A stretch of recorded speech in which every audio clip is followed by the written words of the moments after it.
how to connect TikTok Shop to WordPress. So hello guys and welcome back to today's video. In today's video, let's teach you how you will be able to connect your WordPress together with your TikTok Shop.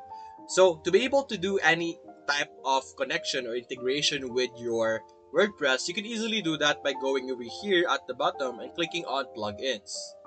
In the plugins, it is a page containing all different apps that could integrate with your WordPress. So over here, simply search for TikTok Shop, click on enter, and you will be able to see here our different apps that would allow us to have connection between our TikTok Shop. So for example, this one, easily and optimize sync your product listing with TikTok Shop. So you will be able to have a connection and a syncing with your two platforms. There are different apps out there, so you could simply check them out.